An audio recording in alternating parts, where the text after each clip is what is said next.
네, 2부로 돌아왔습니다. 질문을 이어가도록 하겠습니다. 큐레이터를 선택하게 된 계기하고 네. 경력은 한 15년 되신다 가까이 그랬으니까 됐죠. 네. 계기는 뭐예요? 계기가 어떤 거냐면 저희가 98년도가 IMF였어요. 맞아요. 저 대학교 3학년 때였는데 네. 저희 윗때는 졸업만 하면 네. 취업하는 시기였는데 심지어는 유학 갔던 친구들이 지금부터 20년 전인데 거의 뭐 1달러가 2,000원 가까이 올라갔으니 애들이 그러니까 막 심지어 유학 갔다가 돌아오는 애들도 있었고 그러니까 사회가 거의 붕괴되기 일보 직전이었던 대기업 다 거죠. 무너지고. 예. 근데 그때 이제 제가 느꼈던 게 뭐냐면은 저희 윗때는 여자들이 대학 졸업하면 또 결혼해야 된다라는 인식이 있던 그런 시기이기도 했어요. 가독이에요. 제가 네. 밀레니엄 때. 그때 뭘 느꼈냐면 아 이렇게 사회가 바뀌고 변하는데 만약에 내가 결혼을 했던 아니면 내가 졸업을 해서 어디에 취업을 했던 회사가 망해버리거나 혹은 내 가정에 붕괴가 왔을 때 그럼 나는 어떻게 살아남아야 할 것인가. 오, 와, 심오한 생각을 네, 하셨네. 그 질문을 했고 그 당시에 저희 아버지가 갑자기 사업을 하시다가 좀 잘 못하셔가지고 아이고, 어떡해. 엄마가 돈을 딱 끄는 거예요.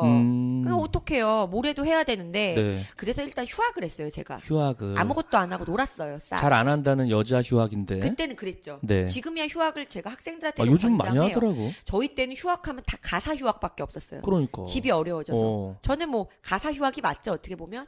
근데 그때 6, 7개월 놀고 나니까 할 일이 없는 거예요. 그리고 그때 또 남자친구랑 한번 헤어지고. 헤어지고. 와. 그러니까 뭐 알바라도 하죠. 용돈은 없고. 그래서 그때 이제 알바를 갤러리에서 지킴이 아르바이트를 했었어요. 아, 지킴이. 네. 그리고 이제 저희 오빠가 그 당시에 서울대를 다녔는데 네. 오빠가 이제 집에다가 인문학을 좋아하니까 요런저런 뭐 미술사 미학책들을 많이 갖다 놓으면 할 일이 없으니까 와. 그 책들 갖다가 그냥 보다 보니까 집안 자체가 그냥 미술이네. 저희 다 공대거든요. 그렇구나. 저희 오빠 공대, 아빠 공대. 그런데 네. 어쨌든 좀 그런 배우는 문화는 있었던 것 같아요. 강요하지 않는 문화가 집안 있었고. 자체가 좋다. 왜냐면 저도 책을 읽으면서 딸한테 읽으라 그래야 되는데 네네. 아, 책을 좀 갖다 놓을까요? 그냥 집에다? 근데 저희 오빠 방과 제 방의 차이점이 있었어요. 네. 뭐가 있냐면 저희 오빠는 일단 방이 되게 깨끗하고 오. 읽을 책 하나 두 개만 있고 그 와. 책을 다 읽으면 치워요. 서울대 가는 방이네. 그런가 봐요. 제 방은 일단 그 책이 있으면 마치 제가 다 언젠가 읽을 거라는 믿음 때문에 갖다만 놓으면 돼요. 안 읽어도 많아야지 마음이 편해요. 그러니까 우리 딸도 저기 책상 정리하는 한참 걸리더라고. 아,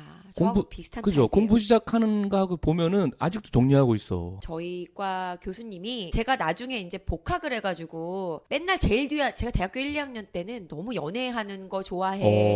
노는 거. 네, 저 그리고 그 당시에 이제 세시라고 하는 잡지에 아, 셋이 있어요. 예, 거기 이제 모델 같은 것도 하고 그랬었어요. 막 모델 막 길거리 모델 많이 하잖아. 표지 모델 막. 표지까지는 아닌데 이렇게 아니고? 뭐 아무튼 그런 이제 무슨 뭐 예, 화장품 뭐 이런 거 모델을 했는데 저는 그래서 뭐냐면은 그때까지만 하더라도 저희 오빠가 예를 들어서 방에서 이렇게 공부하고 그럴 때 전 잡지책이나 들여다보고 약간 그런 애였는데 완전히 이제 달라진 거죠. 저는 그래요. 인생에서 한번 돈이 없는 시기가 있어야지 그러니까 생활고를 한번 확 느껴야지 인생의 전환이 있어요. 그렇구나. 저는 그때 전환이 있었어요. 어. 근데 그래서 이제 워낙에 이제 대학교 1, 2학년 때는 아까 말씀드렸던 것처럼 꾸미는 거 좋아하고 노는 것만 좋아하고 나이트클럽 좋아하고 이런 애였기 때문에 네. 맨날 제일 뒷자리에 앉아갖고 자다가 일어나고 그냥 립스틱 칠한 다음에 연애 편지에다가 도장 찍듯이 딱 찍고 남자친구한테 뭐 쓰는 거 그런 것만 하던 애가 복학하고 났더니 제일 앞자리에서 막 질문하고 이러니까 저희 지도 교수님이 놀랬네. 신기했나 봐요. 왜 어. 너한테 무슨 변화가 있었냐 질문을 했는데 제가 그때 뭐라고 했냐면 글씨의 행간이 읽히기 시작하니까 공부가 좋아졌어요 라고 말했어요.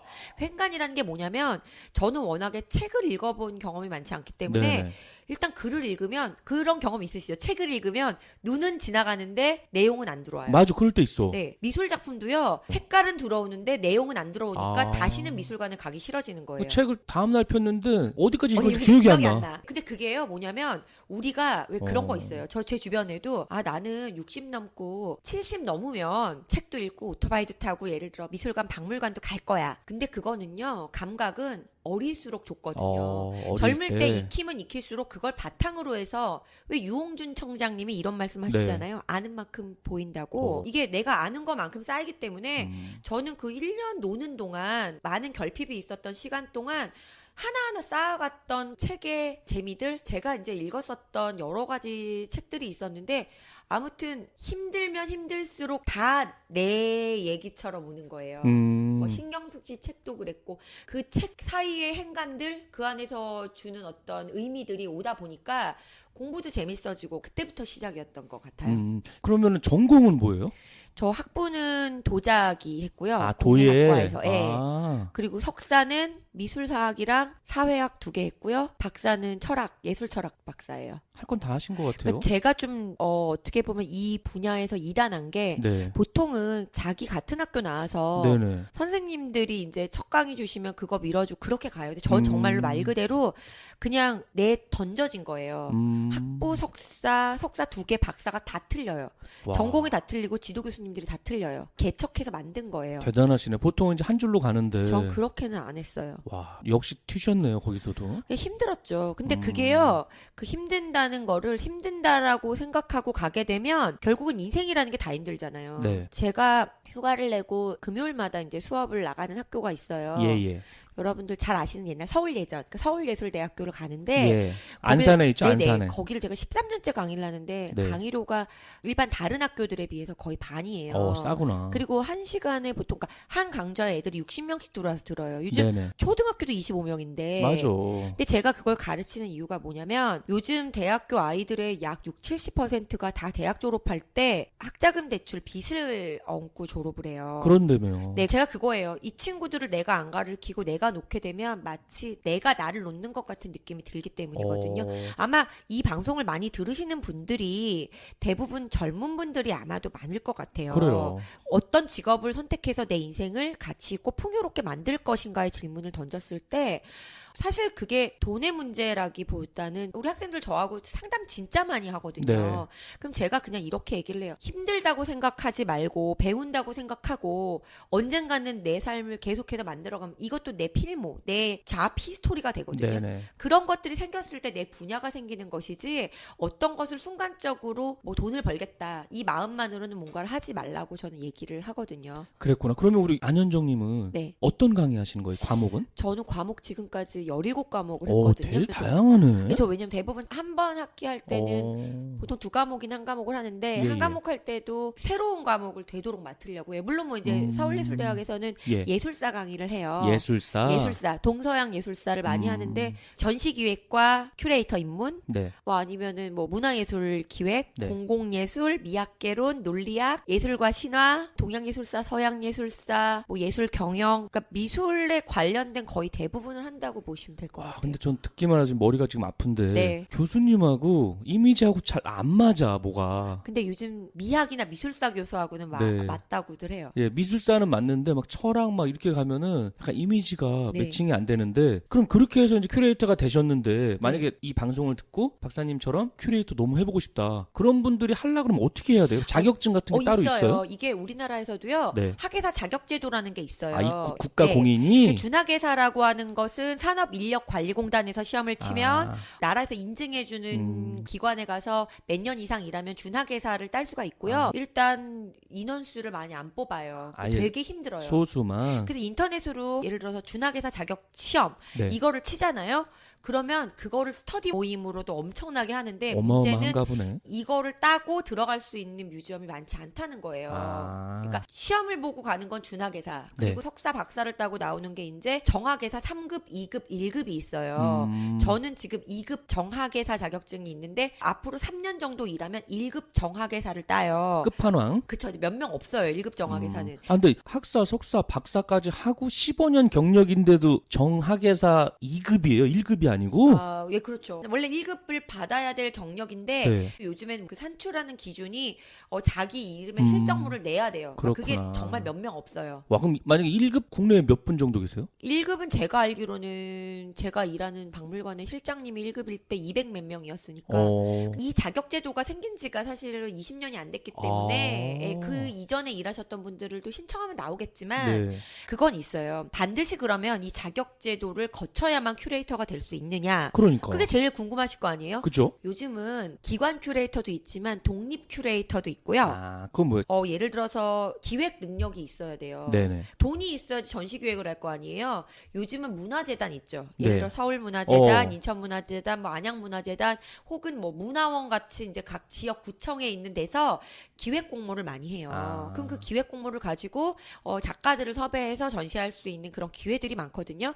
그런 독립 큐레이터들도 많아요. 그래서 중요한 거는 사실은 제일 좋은 건 뭐 유사학과, 예술학과, 큐레이터학과 이런 데를 가시거나 네. 아니면 일반 학과를 나오셔도 사이버 대학이라던가 아니면은 이제 대학원을 가는 걸 제일 추천을 드리고요. 네. 저는 이제 공부를 너무 많이 해서 여기까지 온 거지만 네. 그게 아니더라도 큐레이터의 시작은 아까 말씀드린 것처럼 저도 지킴이 아르바이트부터 시작해서 무슨 자원봉사로 미술관에서 도슨트 자원봉사만 한 6년 7년을 했거든요. 네네. 그거는 돈을 버는 직업은 아니잖아요. 아니고. 그거는 주말에 자원봉사지. 근데 그렇게 하면서 일반 사람들과 만나면서 그런 사람들하고 인맥, 미술관하고의 인맥을 쌓고 일반 사람들이 작품을 봤을 때 어떤 감흥을 느끼는지를 감각적으로 캐칠 수가 있어요. 그렇구나. 네. 국가에서 받을 수 있는 거는 준학예사, 하고 정학예사 자격증. 정학예사가 있고 박물관, 미술관 학예사 자격증이라고 있어요. 있고. 그냥 학예사라고 치면 인터넷으로 떠요. 그 학예사가 큐레이터의 번역어라고 보시면 돼요. 학예사 하니까 좀 어렵네요. 좀 발음이. 그거를 프랑스에서는 네. 콩세르바토르라고 해요. 그래요? 예, 그건 이제 뭐 유물을 예를 들어 복원하고 음. 보존하는 것부터 시작해서 미술관에서 일을 하는 사람도 많을 거 아니에요. 많겠죠. 예, 그런 걸 세분화 시켜가지고 콩세르바토르라고 해요. 우리나라는 그거를 학예사라고 학예사, 하는 예. 거네요. 그 원래 말로는 이제 큐레이터 이렇게 큐레이터. 얘기하고요. 예. 옛날 뭐 우리 학예회나 했지 뭐 학교 다닐 때. 그죠? 학예회 그런 거예요. 맞죠? 예를 들어, 학예회 예. 발표하면 막 재밌잖아. 근데 거기서 이야기는 학예라고 하는 거에 예. 학이 들어가잖아요. 학. 그러니까 뭐냐면 인문학적인 소양이 없으면 이 직업은 할 수가 그러네. 없는 직업이에요. 배울 학자는 어려워. 네, 맞아요. 계속 배워야 돼요. 그래서 제가 그거예요. 애들한테 가르칠 때, 교수로 가르칠 때도 그렇고 큐레이터가 되는 사람들한테도 내가 어떤 사물에 대한 호기심과 상상력이 없다면 이 직업은 하지 마라. 라고 그러네요. 이야기해요. 이건 멈춰 있으면 안 되는 직업이네. 안 돼요. 예. 와. 왜냐면 그림도 계속 화가들도 나오고 하니까 그럼요. 옛날 피카소 것만 배우면 안 되네. 그럼요. 피카소만 하려면 피카소 뮤지엄 가야 되는데 예를 들어 피카소 뮤지엄도 피카소를 그 시대로만 연구하면 안 돼요. 네. 피카소의 영향을 받은 오늘의 화가들. 그러네. 또 피카소가 와. 오늘에 어떤 영향을 미치는지 또 피카소도 각 시기마다의 결과들이 다 틀리고 이건 팁으로 하나 제가 피카소 작품 중에 여러 뮤즈들이 있었는데 도나마르라는 여자는 아이를 못 낳았어요. 그래서 피카소 작품 중에 우는 여자가 나오면 다 도나마르예요. 피카소한테 사랑을 받기 위해서 이제 그 아이에 대한 욕망이 있었던 그렇지. 거죠. 왜냐면 예. 피카소 아기를 낳으면 평생 같이 갈 수 있다는 어떤 네네. 그런 게 있었겠죠. 과연 피카소의 도나마르 시기를 연구하느냐 아니면 뭐 피카소의 다른 여인들의 시기를 뭐 연구하느냐에 따라서 또 이런 이야기들 달라지겠죠. 미술을 좋아한다 그러면 정말 좋은 직업이네요. 그렇죠. 평생 와. 파묻혀 사니까. 미술은 여러 가지의 갈래들이 있으니까. 근데 또 자기 분야들이 있어요. 네네. 그러니까 물론 뭐 그건 있어요. 대학원 같은 데 갔을 때 예술학이나 예술 예, 예. 경영이나 이런 데를 가면 큐레이팅을 하는 방식을 배우는 거예요. 근데 저는 좀 오래 하고 싶은 분들은 어차피 행정은 하면 배우거든요. 네네. 그러니까 자기가 도자기를 좋아하면 도자사, 자기가 예를 들어서 근대를 좋아하면 근대사, 혹은 예를 들어서 뭐 고려 시대를 좋아하면 고려사, 뭐 조선 시대의 문인화를 좋아하면 뭐 추사 김정을 좋아하면 김정희, 김홍도를 좋아하면 김홍도 이런 식으로 어떤 자신의 전공이 있고 나서 큐레이팅을 하면 좀 더 뭐랄까 좀 심도 깊은 어떤 연구자와 큐레이터의 융합적인 길로 갈 수 있죠. 교수님이 봤을 때 네. 하나를 파는 게 나아요? 여러 가지를 하는 게 나아요? 큐레이터를 15년 해보니까 7대3. 7대3 정도? 자기 분야를 7로 갖고 가고 3 네. 정도는 변화하는 시대와 호흡하라. 그죠. 그래야지 좀 많이 부를 것 같아. 네, 저는 그렇게 하고 있어요. 그죠. 네. 왜냐면 하나만 파는 것도 좋지만 네. 워낙 다양성 있는 세상이니까. 지금 아마 들으시는 분들이 절 되게 아카데믹하다 생각하시겠지만 네. 이 계통에서 저는 되게 비주류예요. 그러면 제 방송에 네. 그래피티 아티스트 진짜 유명한 동생 나왔거든요. 네네. BF 범민이라고 작품도 막 대기업이랑 콜라보도 많이 하고 네네. 돈도 엄청 잘 벌어요. 네네. 그쪽도 좀 관심이 있으세요? 큐레이터는 다 관심이 있어야 네네. 돼요. 그래서 수업도 하고 네. 전 퇴근하면 평론해요. 작가 작업실에 가 있어요. 근데 걔는 거의 뭐 전시회도 될 수준이에요. 워낙 유명하니까. 근데 아마 그 친구는 아카데믹하게 들어온 친구는 아닐 수도 있어요. 네, 맞아요. 왜냐면 요즘 그라피티라고 키스 헤링, 예. 바스키아 네, 바스키아. 이런 사람들이 보면 다 아니면은 무슨 뭐 뱅크시 네. 다 왜냐면 아카데믹이 아닌 비주류로부터 들어왔는데 이제 주류가 됐거든요. 맞아요. 왜냐면 오늘날 시대는 비주류가 주류인 시대예요. 그걸 우리가 포스트 모더니즘의 확산이라 얘기하는데 예. 그런 시기 속에서 사회가 혹은 대중이 무엇을 원하느냐를 읽어야 하는 것이 큐레이터이기 때문에 당연히 그런 거에 대한 관심도 필요하고요. 그죠. 아카데믹한 것도 필요해요. 근데 제가 여기서 뭘 말씀을 드리냐면 아까 큐레이터가 박봉인 직업이라 말씀을 처음에 드렸잖아요. 예. 하지만 돈을 버는 직업이 있어요. 그건 큐레이터가 아니라 갤러리스트. 아, 갤러리스트나 경매하는 경매, 분들. 갤러리 이렇게 미술 시장과 관련된 사람들은 말 그대로 현재적인 기호를 통해서 어떻게 이것을 컨텐츠화시키고 자본화할 것인가에 대한 고민을 하는 사람들이에요.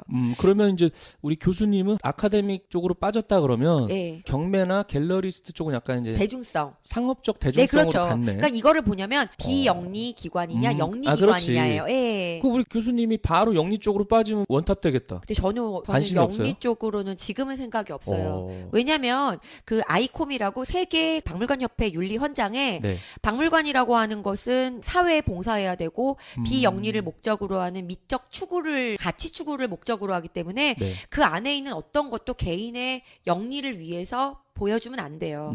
제가 그거를 취하려고 하면 저는 그 기관을 나와야죠. 큐레이터라는 직함을 버려야죠. 콜라보레이션은 가능해요. 예, 예를 예. 들어서 어느 화랑에서 네. 어느 전시를 하는데 그 화랑에서 어떤 작가, 예를 들어 이중섭 전시를 어떤 큰 화랑에서 해요. 네. 근데 이중섭에 대한 가치가 있어야지 사람들도 와서 비싼 돈을 주고 살 거 아니에요. 그러니까. 질문 한번 드려볼게요. 예, 예. 우리나라에서 지금 가장 비싸게 거래된 작가와 작품이 뭔지 아세요? 한 얼마일까요? 4, 50억 정도 해요? 김환기라는 작가가 예, 예. 85억을 아, 호가했어요. 85억? 네, 3년 만에. 근데 예를 들어서 우리나라는 85억이죠. 예. 세계에서 가장 비싼 작품은 얼마일까요? 한 1조 해요? 비슷하네요. 6,500억. 6,500억이나 해? 그게 다 뭐냐면 후기 인상주의자들의 작품들이에요. 어. 여러분들 알고 계신 피카소 이전, 세잔, 고갱, 고흐. 들어본 거 나오니까 네. 좋다. 스토리를 알고 있는, 그러니까 그게 제가 이 말씀을 드리는 게 뭐냐면 시장과 큐레이팅, 가치와 자본은 이제 같이 가는 시대이기 때문에 큐레이터도 완전하게 미술 시장을 배제할 수가 없어요. 그래서 예를 들어서 대중적인 관심이 있고 가장 비싸게 팔린 작가의 기획이 미술관에서 있으면 그 기획의 일부 작업들이나 이런 것들이 이 전시가 끝났을 때 다른 화랑에서 또 관심을 기울이면 갈 수가 있는 거죠. 그래서 어떻게 보면 화랑과 미술관이 완전히 괴리감이 있다라고는 볼 수 없어요. 하지만 그 곳에서 일하는 사람들의 역할은 있다라는 거죠. 그죠. 이제 콜라보나 공존은 하는데 파는 사람은 팔아야 하는 거고 연구하는 사람은 연구해야 되는 거죠. 누가 뭐 나쁘고 좋다는 없으니까. 없어요. 그럼요. 예, 예. 틀린 거죠. 알겠습니다. 그러면 만약에 너무 궁금한 게 85억짜리를 개인이 샀어. 네. 집에다 놓는다든지 아니면 뭐 박물관에 네네. 기증을 한다든지 네네네네. 좋은 뜻으로. 네네. 근데 그걸 만약에 어디다 보관하고 있을까요? 그런 거. 아니, 85억 정도 사는 사람들이면 네. 아 너무 궁금해. 재산이 얼마나 많겠어요. 어떻게 왔다 갔다 하는지 너무 궁금해. 보통 개인 소장자들은 네. 개인이 이제 집에 걸거나 사무실에 걸거나 소장품으로 갖고 있고요. 컬렉터들은. 네. 어디 뭐 창고 같은 게 주로 있겠지. 미술관이나 박물관은 스토리지, 수장고가 있어요. 국립현대미술관이요. 뭐. 예. 전부 세계관 체계였어요, 원래. 과천, 맞아. 서울관, 덕수궁관이 있었는데 12월 27일 날 청주관을 오픈을 했어요.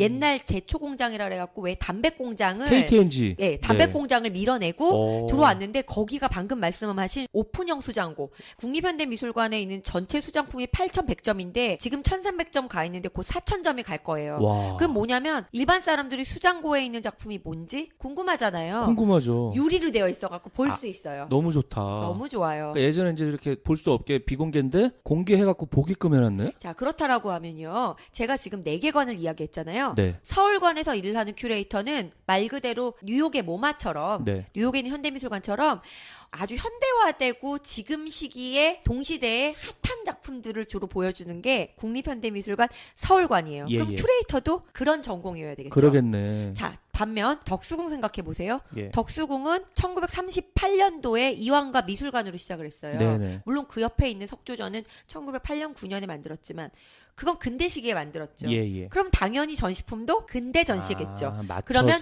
근대 미술 전공자를 써요. 음. 그럼 이제 앞으로 물론 과천관은 아카이브관으로 바뀔 거예요. 예, 예. 그럼 이제 거긴 자료 전시, 자료를 공부한 레지스트라라고도 불리는 문헌 정보학이나 자료를 공부한 사람들이 들어가 있겠죠. 네네. 그럼 제가 아까 말씀드린 보존 처리, 작품의 어떤 활용 이런 걸 가지고 하는 사람들은 이제 청주관에 근무를 하겠죠. 청주로 좀 멀어졌네. 그러니까 뭐냐면 큐레이터의 어떤 분야도 너무 다양하다는 거예요. 그러면요, 전에 네. 이슈가 됐는데 가족들은 진품이라 그러고 뭐 네. 시장에서는 아니라 그러고 막 말이 많았잖아요. 청경자. 그런 거는 지금 얘기가 너무 재밌어지는데 그럼 이쯤에서 2부를 마치고 3부에서 질문을 이어가도록 하겠습니다. 3부로 다시 돌아오겠습니다. 감사합니다. 방송에 광고를 하실 분들은 공식 이메일 주소 난잡스토리@gmail.com이나 공식 카카오톡 1:1 오픈 채팅방으로 문의해 주시기 바랍니다. 방송을 듣고 후원을 해주실 분들은 후원 계좌로 후원 부탁드립니다. 유튜브에서 윤재훈 검색 후 구독 신청과 알림 설정 부탁드립니다. 자세한 내용은 네이버에 있는 헤드헌터 윤재훈의 난잡한 이야기 공식 카페를 참고하시기 바랍니다. 방송을 듣고 나도 방송에 출연을 해보고 싶다 하는 분들은 언제든지 공식 이메일 주소 번호 난잡스토리@gmail.com이나 공식 카카오톡 1대1 오픈 채팅방으로 신청 바랍니다. 출연 신청하실 때는 간단한 본인 소개, 직업 설명, 핸드폰 번호 등과 방송에서 사용할 닉네임, 그리고 녹음 가능한 주말 날짜를 알려주시면 자세히 안내해 드리겠습니다. 네, 이것으로 헤드헌터 윤재홍의 난잡한 이야기를 마치겠습니다. 다음 회에도 새로운 직업, 알찬 내용으로 찾아오겠습니다. 진행의 MC 윤재홍이었습니다. 감사합니다.